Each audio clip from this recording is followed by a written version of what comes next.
lazima nikutane na anayemiliki Tanzania. Hakuna no man's land in life. There is no man's business. There is no man's marriage. There is no man's singleness. There is no man's work. Every job and every position you see, it is already occupied in the spiritual realm. Unless you repress somebody, you cannot take it. Kimakua chake, kimakonde chake sasa. Kila nafasi unayoiona duniani inamilikiwa kwenye ulimwengu wa roho. Kama ni kazi, kama ni biashara, kama ni ndoa, inamilikiwa. Kuna anayemiliki kwenye ulimwengu wa roho mpaka umpige umnyang'anye.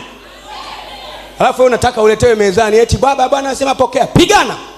Wana wa Israeli wenyewe wameambiwa nchi wanayokwenda ni ya kutirika asali na maziwa, lakini njiani kuna Amaleki, njiani kuna Wanafiri, njiani kuna wana wa Amon. Walipigana. Pigana. Paulo anasema ingawa tunaenenda katika mwili, hatufanyi vita kwa jinsi ya mwili. Ina maana tunafanya vita. Paulo anasema kwa maana kushindana kwetu sisi. Paulo anashindana. Mwisho anakaribia kufa akasema vita nimevipiga, imani nimeilinda. Mwendo nimeumaliza. Alafu wewe unakoroma tu. Neema ya Bwana yatosha. Mungu amesema mkiwa katika kutafakari nitajibu. Mungu amesema tafakarini vitandani vyenu. Unashangaa una miaka 70. Zile ahadi ulizopewa na Mungu ukiwa kijana ziko pale pale. Kwani watu ni wachafu kwa sababu sabuni hazipo?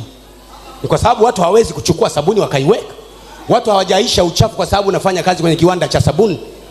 Kufanya kazi kwenye kiwanda cha sabuni hakukufanyi nguo zako ziwe safi kama hujaamua kuchukua sabuni na kufua nguo.